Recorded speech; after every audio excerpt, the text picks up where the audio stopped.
T3 T3 Media.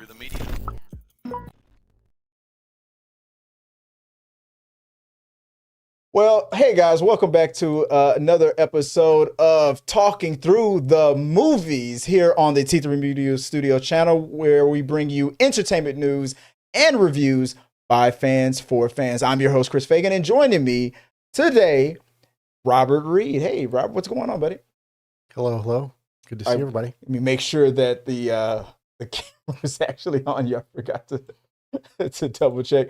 Guys, don't forget to follow the show on all social media, like, subscribe, show your support, and everything like that. And because in today's episodes, we're going to dive deep into some electrifying topics from the world of cinema, including news from the MCU. This is an MCU heavy episode of Talking Through the Movies. We're going to be talking about Spider-Man, the latest Venom movie that's out today, and we're going to talk a little bit about some Blade news. So grab your favorite drink, settle in, and as I always say, let's keep talking. All right, let's move right into topic number one. The MCU Blade reboot gets pulled from the schedule. So, as reported by Deadline.com, Marvel Studios has officially pulled the Blade reboot from its schedule. Originally slated for a release in the near future, this movie raised questions about production challenges and the overall direction of the franchise. So, what does it mean for the future of Blade and the MCU, in your opinion? Could we see a shift in how Marvel approaches this darker characters the franchise? Any thoughts on how this might affect like upcoming projects? What do you think, Rob? Oh man, this is a tough one. So Blade got the axe. Yeah. I would like to say I didn't have a feeling that it was coming, but all the struggles that they experienced make a lot of sense. And then I think the comment from Wesley Snipes and Deadpool and Wolverine definitely kind of put the pun intended stake through the heart.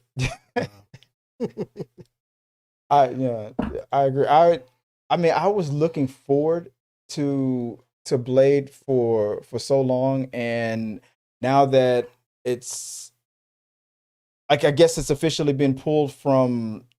I guess they didn't say canceled. I guess a lot of people were saying canceled, but removed from the schedule is slightly like different. What do you think? Do you think this is gonna happen? That could just be a push, for a year or two to wait for a more receptive audience. Yeah. It's very possible.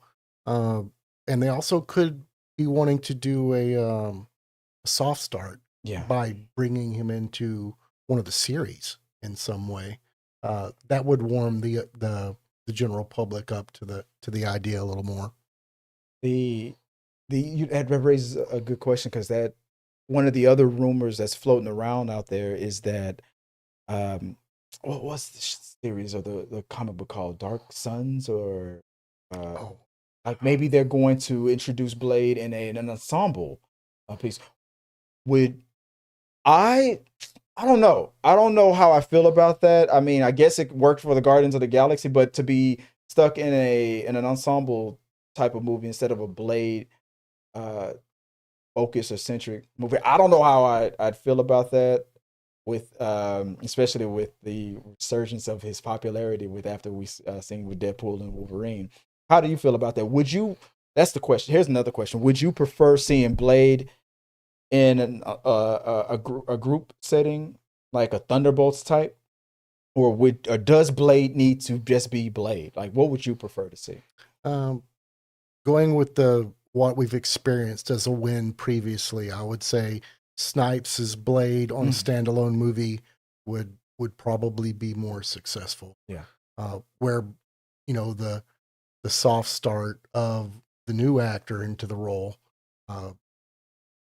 I have a feeling that would be more receptive. I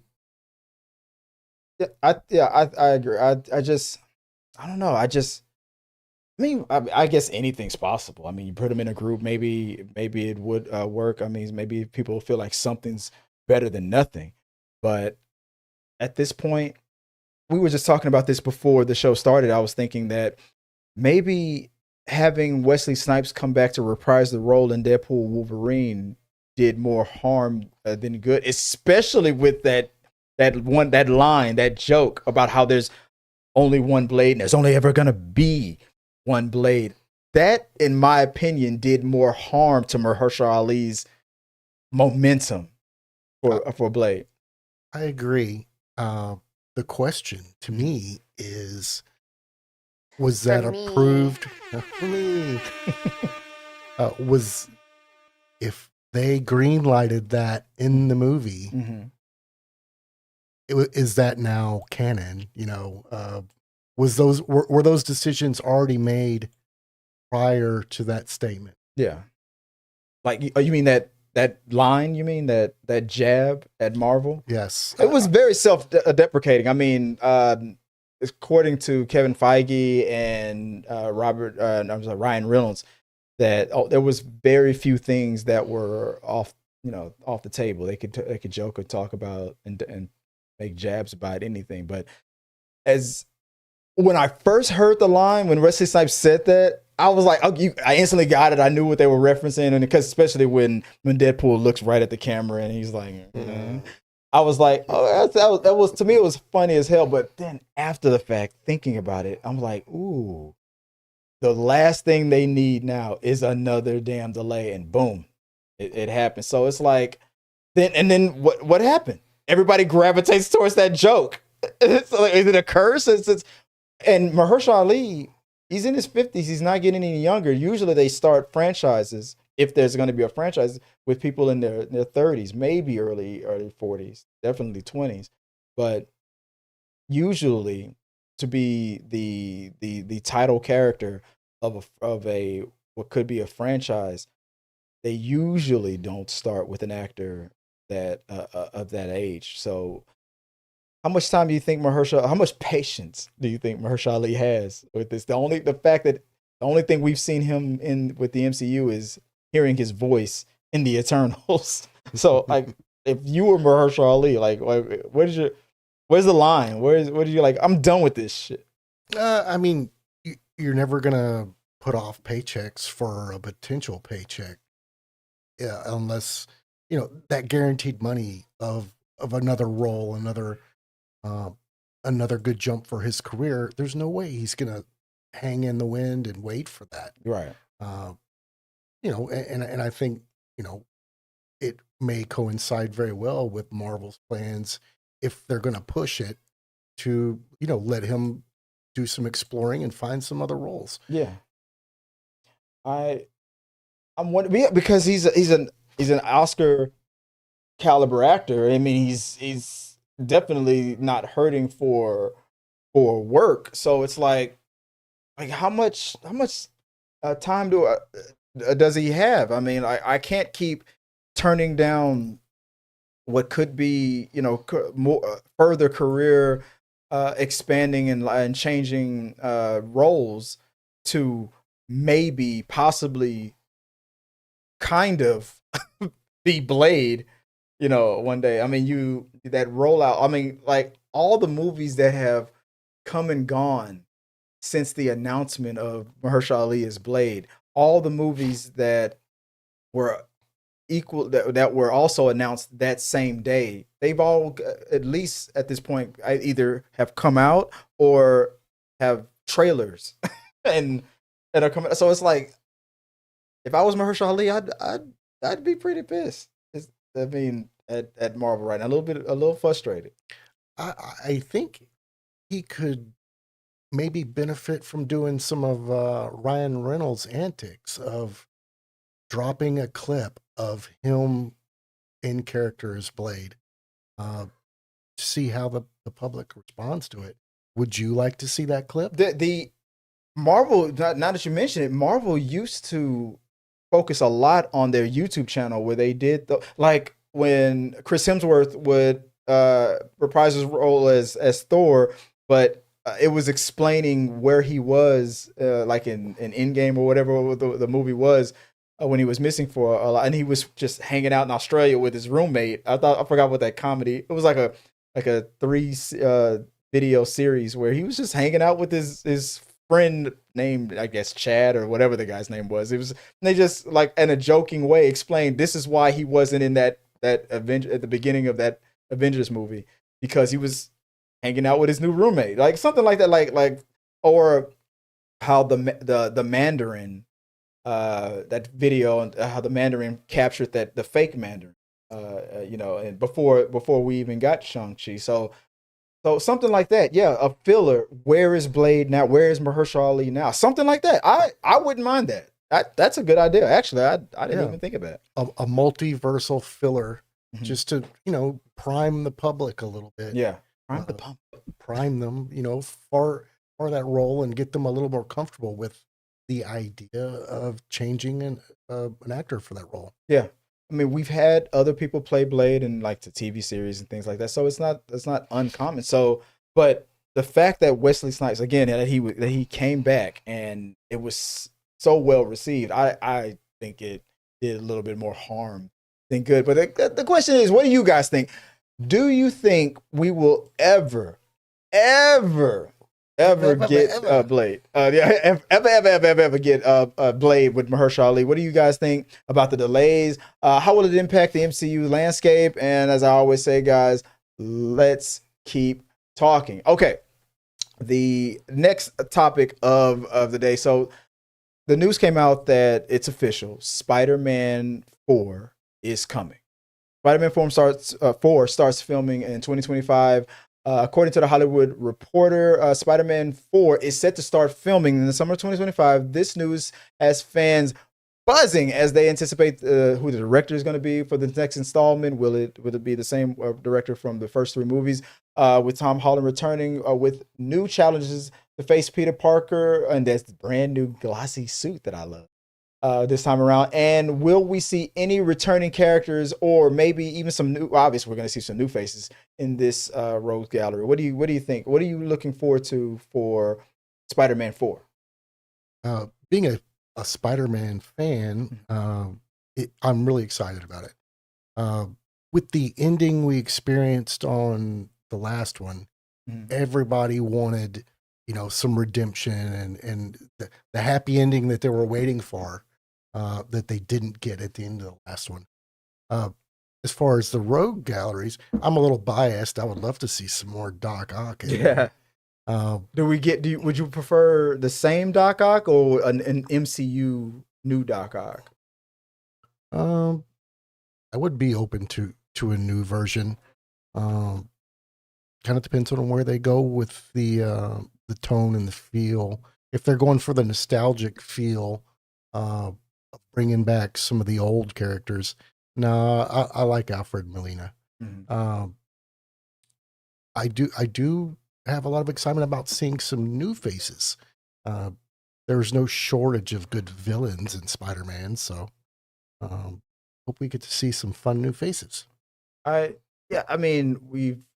Between the old and the current, we've had Ultra, we've had hints that we were going to get who was it that was in prison? It was in prison. The actor, was it not Shocker? We saw Shocker in the first Homecoming, but the other guy, that it wasn't Rhino. It was he had the scar on his face. I'm trying to remember. He was Was arm it- wrestling and was it got his Scorp- arm broke Was by it Scorpion or something like that, or like not a Scorpion? Wasn't it? Wasn't it? Isn't there a Spider-Man villain like it's a Scorpion? There is. I think that's who I'm thinking about. You said there was a guy that had his arm broken. Yeah, he was arm wrestling the counterpart to Captain America, the Russian counterpart. I forgot his name. But he was Russian, or he was arm wrestling him in prison, and then the guy broke his arm at the end. Oh, I don't remember that guy's name either. Yeah. Scorpion would be an interesting character, and I suspect the way they're going to bring that in would be all that lost Stark tech. Yeah. He was definitely one of those guys. I think from Homecoming, that was I think he talked to Vulture at the end of Homecoming. He's like, "There's a rumor going around that you know who Spider-Man is," and he protected Peter Parker. It's like, "You think don't you think if I knew who he was, I'd tell you." So yeah, maybe yeah, Scorpion. Maybe that's. But I mean, being the fourth movie, there's definitely probably gonna have to be at least two villains. So who else have we not seen yet? What do you think? Black Cat, Scorpion. We're getting Rhino in the Craven movie.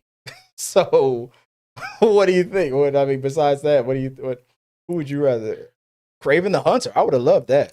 Yeah, with him getting his solo movie, that's interesting. I don't know how that's going to come across with Sony deal. With Craven the Hunter, you mean? Yeah, with that manifesting into the MCU. Yeah, I don't know how that'll work out. I do think since they're coming out with Armor Wars, I do think they will pull in as many characters as they can spin off Stark Deck as they. Yeah. Now that we have the what's her name? The arm. What was she's taking on the title as the not Ironheart.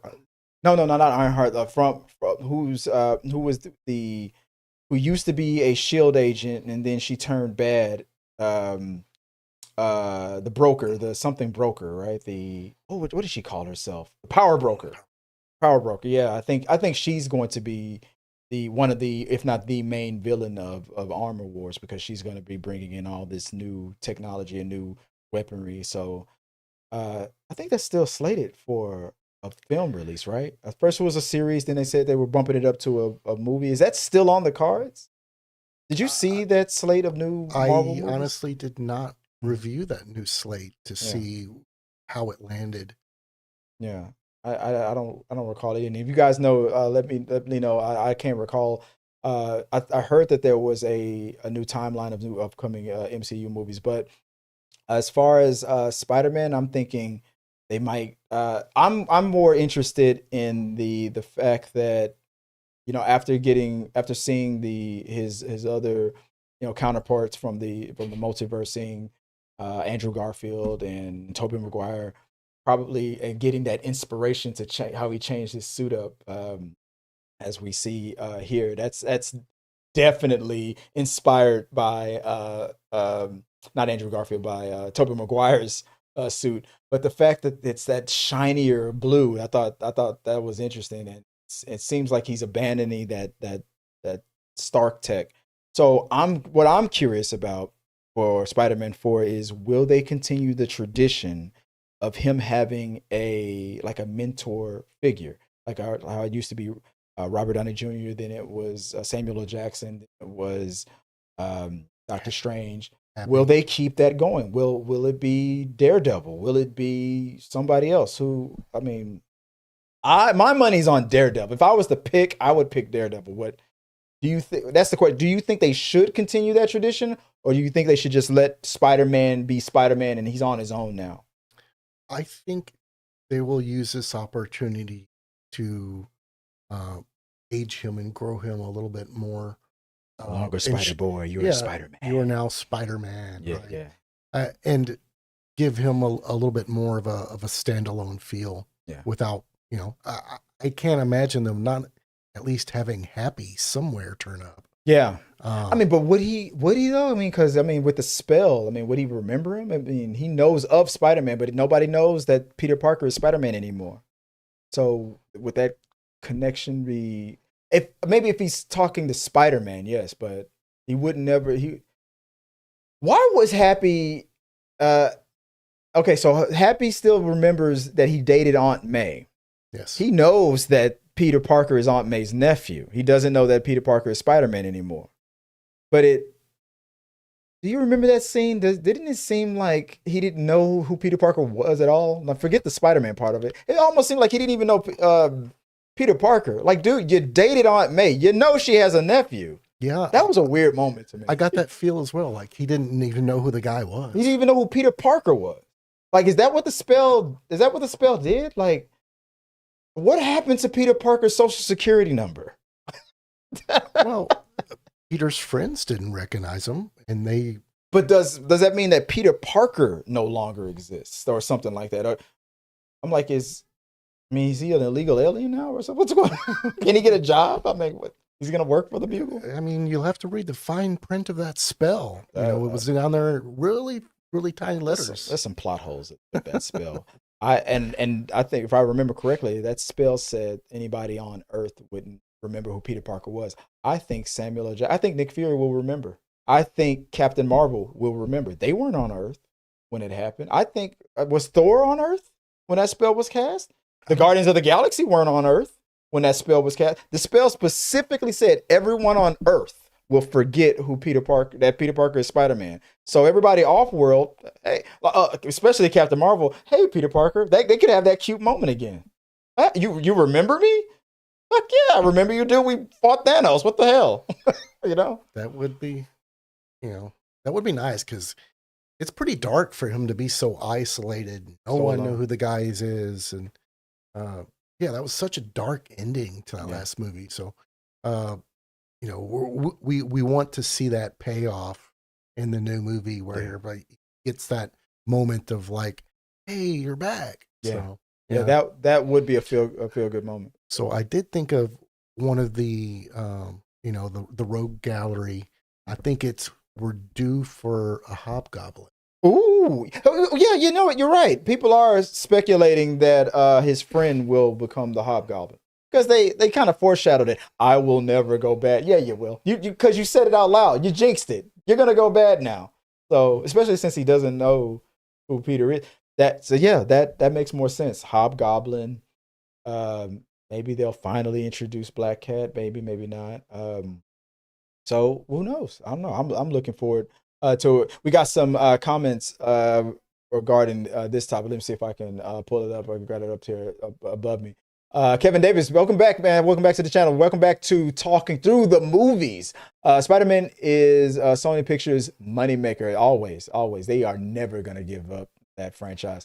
That's why we keep getting all these Madam Webs, because every time they don't need to use Spider-Man. They just need to use Spider-Man related characters, and it keeps resetting that clock. Like that says that if Sony doesn't go into production with a Spider-Man or Spider-Man related film, then the rights, and within 5 years or so, 5.5 years, I think, then the rights revert back to, now Disney and Marvel Studios. So they just keep churning up all this anything to keep that clock resetting. I did not know that. Yeah, it counts. Yeah, Madam Web, Craven, Venom, it counts as a Spider-Man release. That makes so much sense why they they didn't expect Venom to be a hit. I mean, they drug Madam Web across the finish line. Oh yeah, kicking and screaming. Oh yeah, it just it resets the clock, because look how long it's been since. It usually doesn't take them that long to come out with another Spider-Man movie, especially when, I mean, the third one was the highest grossing. It almost made $2 billion. I still argue that if it would have been released in China, it would have hit the $2 billion mark. It's like a few pennies away from hitting $2 billion. So from my trip to China, they are big Spider-Man fans. I saw Spider-Man propaganda, signage, advertisements and stuff over there a lot.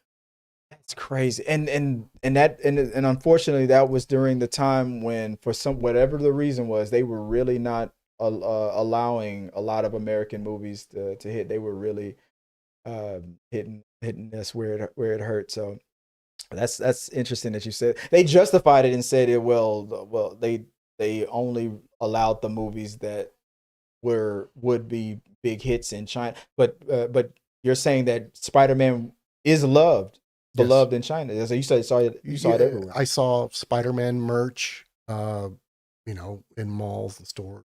Damn. Yeah. So it's got a following. They could have got that $2 billion. Damn. But yeah, I mean, Jessica, you guys know that's why we got these spinoffs coming out, because it resets the clock. It's they schemers. They Sony knows what they're doing. They're never gonna give up those rights. Kevin David also continues with hope Venom: The Last Dance be successful for Sony Pictures. They need a win at this box office besides Bad Boys Ride or Die. And that's what I'm glad you brought that up. We're actually gonna, that's the third topic of the day. So I guess that's a good segue into Venom. So I haven't seen Venom yet. I know it just got released, but like I said, this brings us up to the third topic of the day. Officially, Venom: The Last Dance releases today in theaters. It's finally here. Venom: The Last Dance has officially been released today. As reported by Screen Rant, the sequel is generating a lot of buzz about Eddie Brock's continuing saga with the alien symbiote. Are the new characters enough to elevate the story? What are you guys looking forward to seeing in this film? That's the question. I haven't seen it yet. You haven't seen it yet. What are you looking forward to in Venom: The Last Dance? I mean, some big points are going to be dropping in as many nods to the comics, as many characters from that series as they can sneak in. Yeah. But ultimately, I hope there's some good writing and there's some good story. Yeah. They needed a win in the story department. Any chance of Venom making another nod or remembrance? Or you think there will be any hint of a finally getting that showdown with Tom Holland and Tom Hardy? You think it's gonna happen?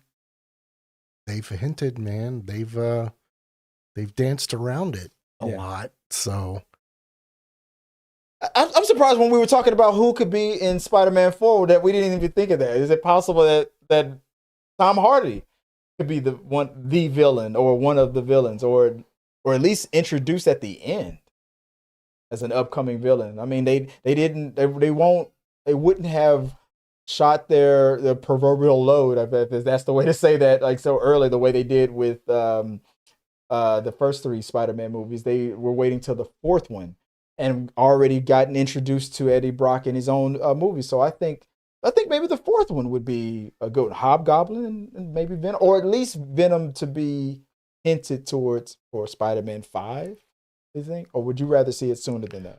I mean, the what's the first rule? Give the public what they want. Yeah. And they will buy tickets. Yeah.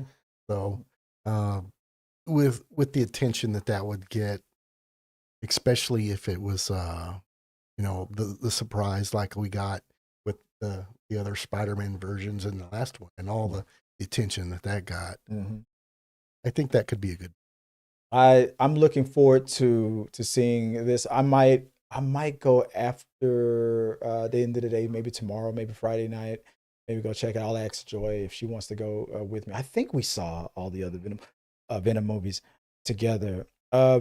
I loved part one, and when I did a review of part one on the channel, the person I went with, he 100% assumed that I was going to hate it. I went in with my mind like I was a clean slate. I wasn't going to judge the movie based on how I was feeling about like spinoffs and things like that. I mean, I don't have a problem with spinoffs, but I didn't have any expectations. And when the movie ended, my friend said, "What'd you think?" And I said, we'll wait till we get outside of the theater and we'll turn the camera on. We'll do a quick review." And he got a little, he's like, "Oh damn, Chris hated it." Second, the camera started, I loved this movie. I loved it. I shocked him. But I have to admit, the second one was okay, but it was a step down. So I'm hoping that The Last Dance sticks the landing. That's what I'm looking forward to. So, did it confirm that Norman Reedus is Null? I know. I heard that Noel is in it. I don't know who's playing it. You said Norman Reedus from Walking Dead. Ooh, Norman as Null, like voicing Null. I you know what, I haven't looked anything up. I don't know, but I would not. Is he in Venom the Last Dance? Is he a cast? I honestly don't know. I know Where the hell did this rumor come from? I mean, Or are you doing some misdirect? Like you do know, but you don't want to spoil it for me. What's going on here? I heard the rumor that he was playing Noel in the movie. I wouldn't be mad at that. I like that. Oh yeah, I like him as an actor. Yeah. I think the Noel character has got some potential to be really cool. Technically, the Noel character is what came up with that sword that was used in the last Thor movie, right? That's that sword that Chris the Necrosword. Sword. Yeah, that's a Noel creation. So. I believe that's what I've heard. Yep. And he was he's the god of the symbiote. The god of the symbiote. Yeah. So introducing him, I think, has some potential to do something. Since he's a god, we've already introduced the multiverse. I think there's some potential where Noel could be the reason why another multiverse thing opens up, and maybe we get Venom to cross over with Spider-Man. It's like, you know what? You're pissing me off, Venom. Here, you go over there. You go to this universe. Get out of my face. Maybe. I mean, I haven't seen it yet, but that could be an explanation. They could definitely use Noel as a more than one film villain. Yeah, I think he's a strong enough character to be a multi-movie threat, multi-movie big bad. Yeah, maybe not in like Secret Wars or just maybe introduced in Secret Wars as a plot device to, like, to be used to keep things moving. And yeah, but who knows what? Because I remember we covered that Sony was no longer allowing a lot of their characters to be used, or I guess that agreement where they'll allow Tom Holland to be in the MCU as long as Sony can use some MCU characters every now and then.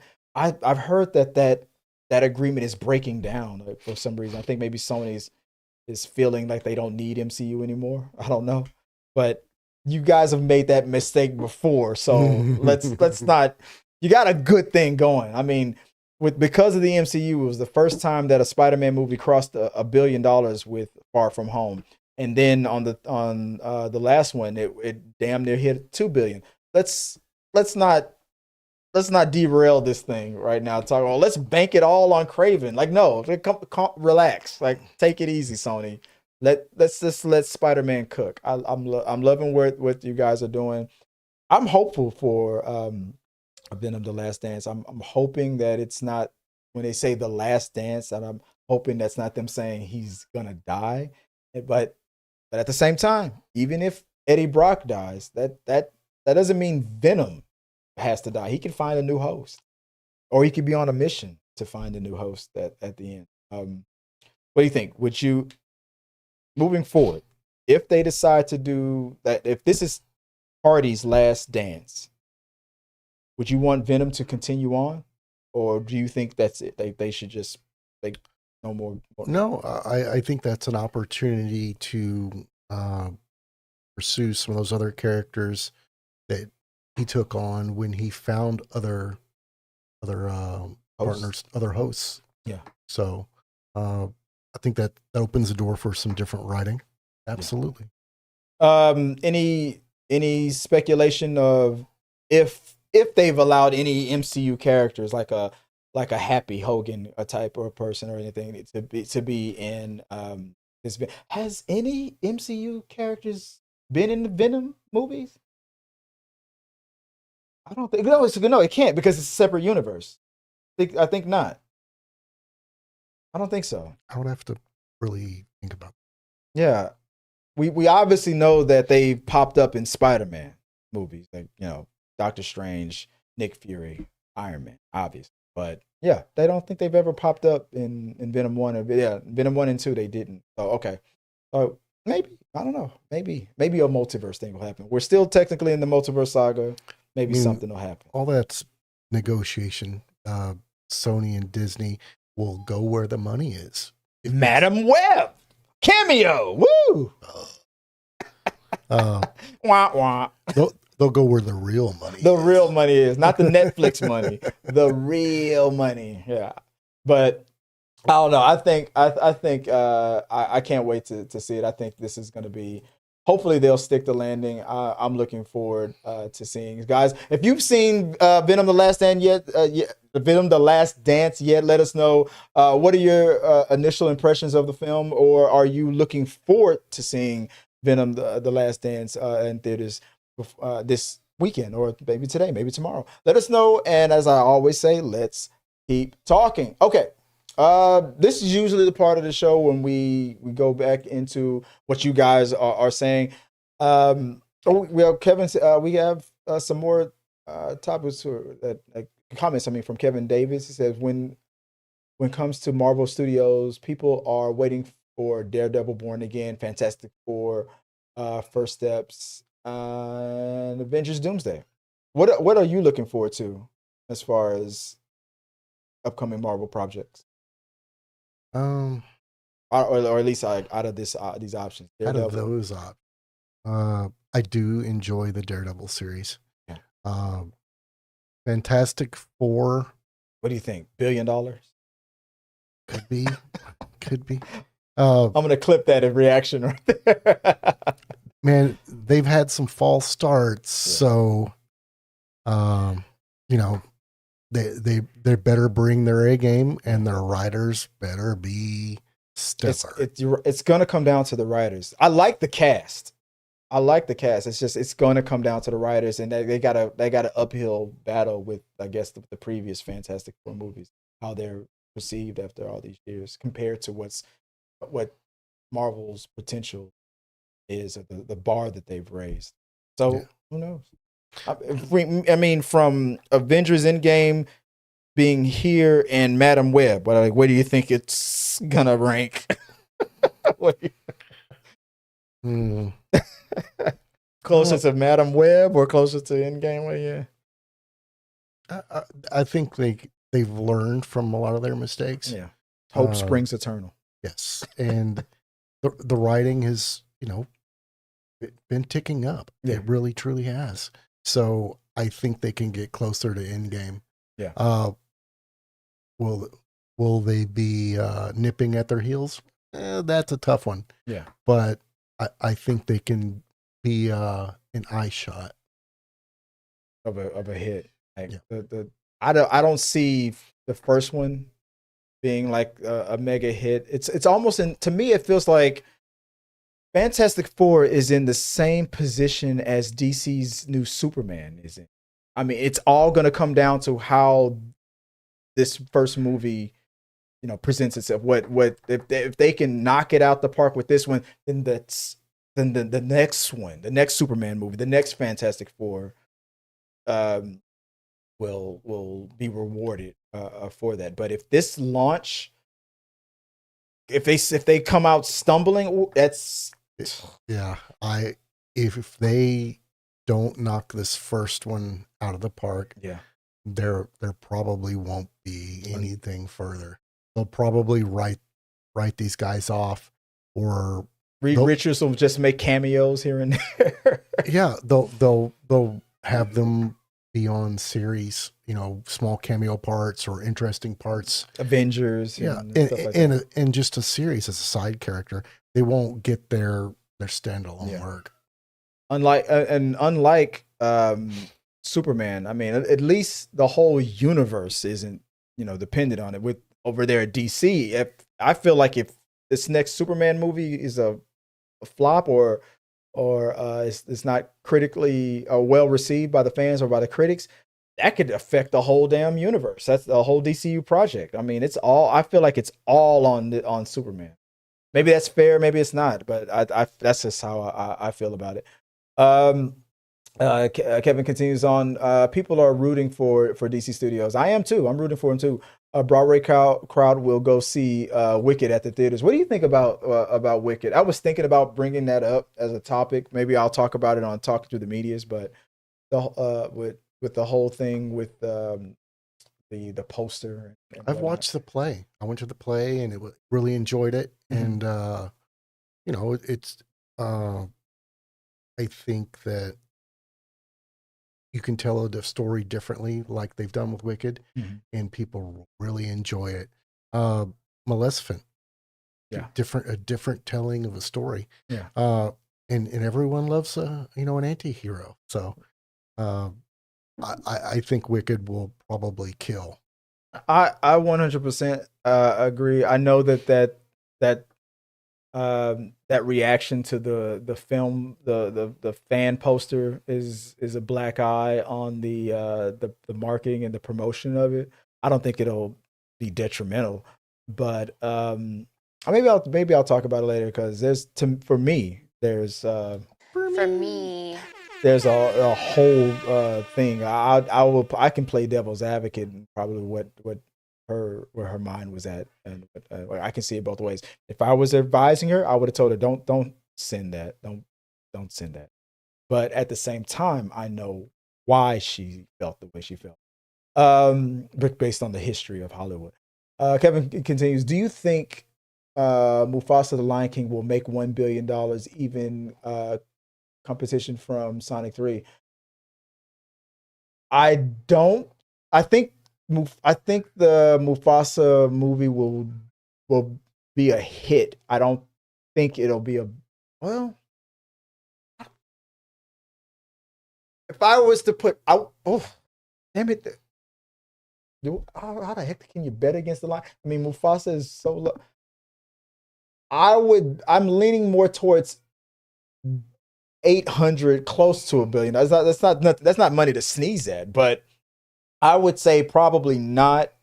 But I wouldn't be surprised if it does make a million. Aladdin made $1 billion. That the live action. So I don't know. What do you think? The spinoff, Mufasa, $1 billion?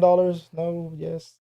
That would have to line up with really good box office timing. Yeah. Like if they're going in directly competition with Sonic 3. I know it's the same crowd, so to speak, the kids and whatnot, but I mean, it's too. I don't know. I see myself doing a double feature with that. When is that release date? I'll look it up right now, but I didn't know if they were releasing at the same time. I'll look it up, but you don't think that you think based on Sonic 3? I don't think they're going to get December the 20th is Sonic 3. Okay. And Mufasa. It's hitting around December the 20th. They are in direct that's why Kevin brought it up. Direct competition with each other on the same day. That's the showdown of the century. Mufasa, the king, versus the hot dog loving blue marble right there. What do you think? Who will? Mufasa's going to make more money than. It's going to have a big. If I was predicting it, I would say Mufasa would be number one. Maybe Sonic would be number two. If those are the only two coming out that week. But they're both. I think they're both going to crush a lot of money. I think people are. To me, that could be another Barbenheimer situation. I would double. Now that I know that they're coming out at the same time, I'm double featuring that. The question is, which one you're going to see first? I would probably see Mufasa first. Yeah, because. Get the tears out. Everybody knows that Scar is one of my favorite Disney characters, and the fact that you were just talking about everybody loves an anti-hero. The fact that we are learning, or now that they're putting in that Scar was actually not, or it was the actual royal, and Mufasa is the invader, what's the word? Usurper. Usurper. Mufasa is not a royal blood. Like I was like, wow, that is an interesting take. I was like, they're gonna make this movie give me more talking points and why Mufasa was right. I mean, Scar was right and Mufasa was wrong. That's gonna be interesting. I think there will be a lot of arguments popping up from that. Scar was right. Like Thanos was right. I think there'll be people on both sides of that going, oh wow, look at the difference of opinion and looking at it from a different aspect. I like it. They'll start this. I feel like that movie is going to start justifying not his actions, but his feeling to why he was so against not Mufasa, but Simba's birth and that resentment because he's not even really. What is that joke? She doesn't even go here. Like this doesn't even really a part of this pride. When I heard that when male lion cubs are introduced to a pride that they're not from, it's their duty. They kill that lion. That should have been instant death for Mufasa. But for Scar to vouch for him and bring him in, and for Mufasa to then become, it's almost like Loki and Thor. So, wow, I'm interested in that. So maybe he will make $1 billion. I'm now making a case that it's gonna make $1 billion. Well, splitting that money up, I mean, that is a good release time. That's the holiday season. Yeah, they will bring in some money. Yeah, but they're going to be divvying that money up between them and Sonic. Yeah. So maybe week one, what if it flips? What if week one, Mufasa's number one, and then week two, Sonic just Sonic takes it, destroys. I don't know if I would have put them head to head, but Sonic is so beloved. But at the same time, Disney's not worried about it. Yeah, they're not scared. They're not scared about that. But the fact that Jim Carrey's back and all that, I'm excited. Shadow is a very popular character, so who knows? Oh no, see, that's a good face off. I say Barbenheimer that shit. I'd go see it same day. Let them both be number one. Make them both make the exact same amount of money. Let's call it even. Make your friends rich and your enemies rich, and we'll see which is which. Ultron. Let's end it off with Kevin Davis says Anthony Mackie's Captain America will be a success. Thunderbolts will do decent at the box office. Which one of those do you think will do better? I think Thunderbolts will do better. Personally, what do you think? Honestly, I think so too. But I think it'll be close. But okay, I think Thunderbolts will make more money, but I have reasons why. But I think Captain America will be a better story for some reason. I don't know why I feel that way, but I think Captain America might have a better story, but Thunderbolts will probably be more fun or more enjoyable. That's where I'm leaning. What about you on that one? What do you think about that? I think if people are gravitating towards story now, so if Captain America really nails it on story, it'll end up outperforming Thunderbolts. Yeah, I really do think so. Yeah. I'm excited about Thunderbolts. I love that anti-hero. But Anthony Mackie as Captain America is, good watching. Mm-hmm. Absolutely. I'm more curious. I'm so curious on how U.S. Agent is going to take orders from Black Widow. Like a Russian, he's gonna feel like he should be the leader. Like he's not gonna take orders from the Winter Soldier, from the Black Widow. I'm like, how is that gonna work? That's what I'm looking forward to. That dynamic is gonna be, 30 minutes of friction in that movie. Yeah. Of all those characters trying to one up each other, or yeah, yeah. You throw what's his character's name? The Russian Captain America from Stranger Things, but he is definitely going to get on U.S. Agent's nerves. He is going to be the constant. Why are you hitting yourself? I'm not touching you. He's going to get on. They're going to have it out. I think there's going to be a lot of friction between all those characters. Yeah. If each group doesn't come to blows at some point during that movie, that's a missed opportunity.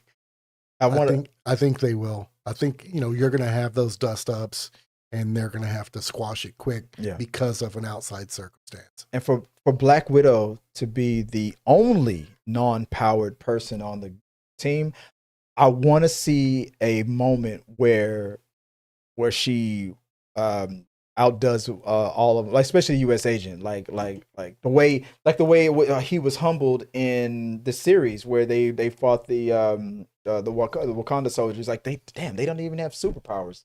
They kicked our asses. So it's like I want to see him get humbled again now that he has superpowers. I gotta see it. I think that's so. I'm like I said, I'm expecting to have a more fun experience with Thunderbolts because it's got all the elements for a fun experience, a fun ride. But story wise, I think Captain America 4 has the potential to go deep.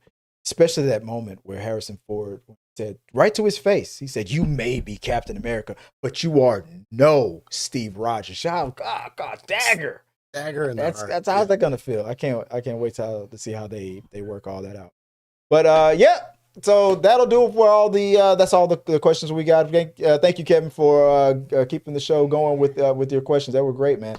Guys, a little housekeeping. I guess I'll do a little explain. You might notice there's a new like way the stage is set up. So moving forward, when we do the show, talking through the medias is no longer going to be on Thursdays. So the show is going back to its roots for talking through the movies. So it's all movie heavy. We'll no longer be doing the trending stories and things like that. We're still going to do trending news and what they call hot takes types of stories, Reddit reads, reactions, and things like that. But that's going to be for the talking through the media show, and I think I'm going to move that to Wednesdays. Maybe I'll do it. Maybe I'll pop up another day just in case if somebody else wants to come through on a weekend or something like that. But I'm differentiating those two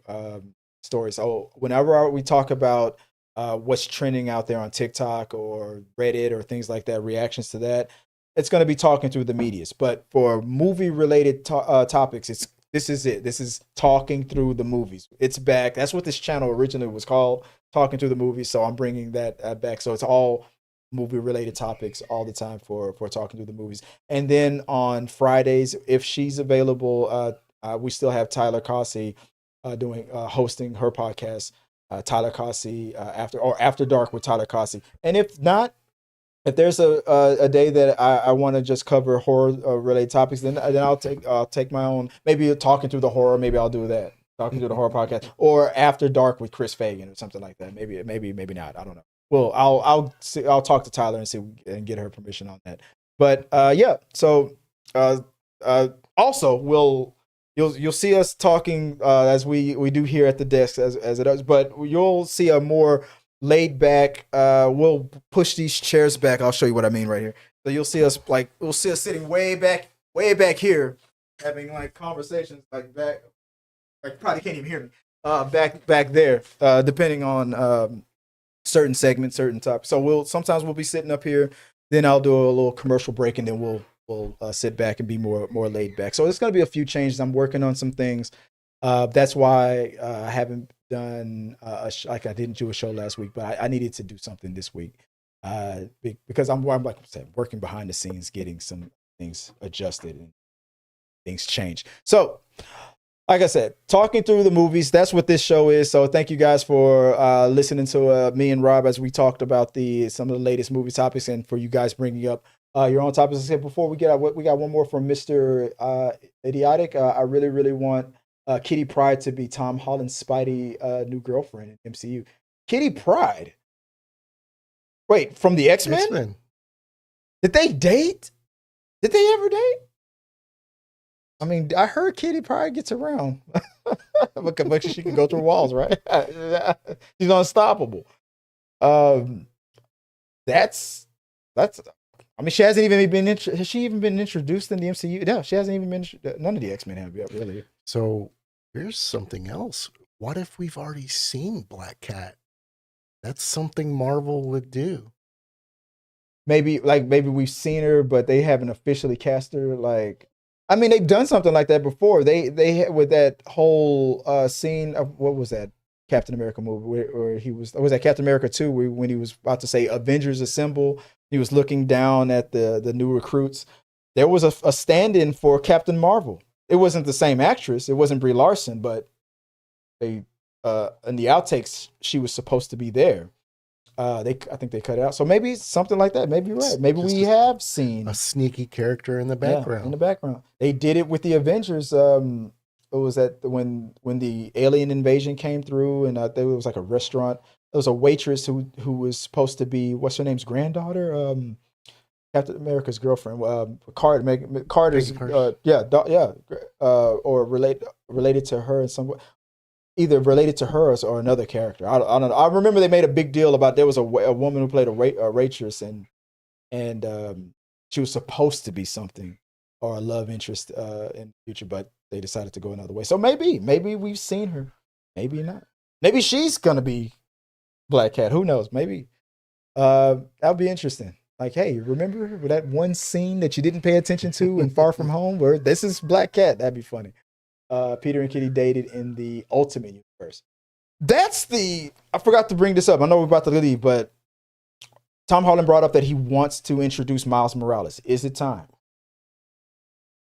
Maybe not in 4, maybe in part 5, but he was on interviews. He says it's time. He wants to introduce Miles Morales in his movies. Probably maybe to take the mantle. I think this would be a good movie to drop that hint. Yeah. And 4. So you think a hint, maybe we do like what, 2 more, 3 more with Tom, and then he takes over. In the Ultimate Universe, he gets a bit just like what we saw in this cartoon feature. Like he gets bit. He hesitates to help Spider. He sees Spider-Man's in danger, and he could help, but he's scared. He's not ready, and then Peter Parker dies. You think they might go that route, like maybe at the end of part 4, maybe of part 5, maybe Miles Morales is there, but he doesn't get bit until towards the end, and Peter Parker's getting his tail whooped, and Miles could help, but he hesitates. Peter dies. Miles takes over. Would you want it? Would follow the missing storyline, but at the same time, I think they would do that as a separate. I don't think they would tie it in with Tom Holland's. You don't universe. think so? Nah. Until what if when the day comes that he's ready to hang it up, or like he's ready for, or do you think he'll? I don't know. Or do you think it'd be more profitable since we saw the success from the last Spider-Man movie that to have 2 Spider-Man ongoing? But that I mean that's we've seen it make money, but I don't know. I think it's more likely that they would end Tom Holland, give his transition out and maybe a hint of the new guy, and then a Falcon Captain America, like the way they did with Captain America. Yeah, that nice handoff, not super rough. Just give them that hint, and then that way you don't traumatize people when you start the new movie and you kill off Peter. You never show Tom Holland. You never show you hint at the action. You hint that it happened, but no one wants to see that traumatic event. Just give them the idea of it without showing it is enough to sell that character and make that right. Which is kind of what they did in the series. They didn't really dwell on Peter's death. They just touched on it and allowed everyone to acknowledge it and build the new character. Yeah. Okay. Yeah. I think that. Yeah. I think it will work. I don't know. Let's see. I guess let us know, guys, what you guys think in the comments. What would you like to see in the upcoming Spider-Man movie? When should they introduce Miles Morales? That's a good conversation to have. So let's put it in the box below. Let us know what you guys think. As I always say, let's keep talking. I'm Chris Fagan. Thank you guys again for joining us for this latest episode of Talking Through the Movies. You can follow me on all my socials here at T3 Media Studios or at Chris W. Fagan. That's my personal @. Robert Reed, thank you for helping me out with this latest, your first episode of Talking Through the Movies, officially, unofficially, right? People want to find you online. Where can they do so? At RXR Props. And speaking of props, we're going to be in discussion for giveaways and things like that in the future. So you've introduced some cool little props and stuff. You might see them in the background. We've got some goodies that we'll be giving away here in the future. Some of it are 3D printed props. Some are just some generic electronics goodies. And a little fun box for your Harry Potter super fan. Yeah, we just got to work out the details on how to launch the giveaway. So stay tuned for that. We'll talk behind the scenes on that. And thank you guys again for another episode. And we'll see you guys next week when we do when I go back to doing talking to the medias, and again with talking through the movie. So holler at us on the comment section and let us know what you guys want us to talk about. Till next time, guys, have a good one. Thank you guys for watching our video. I really do appreciate it. Remember, you can support our show by becoming a member or a patron. So click the subscribe button. Don't forget to ring the bell for notifications so you'll never miss out on when we go live or post new content. Let's stay connected, grow this community together. Like, subscribe, comment, and let's keep talking.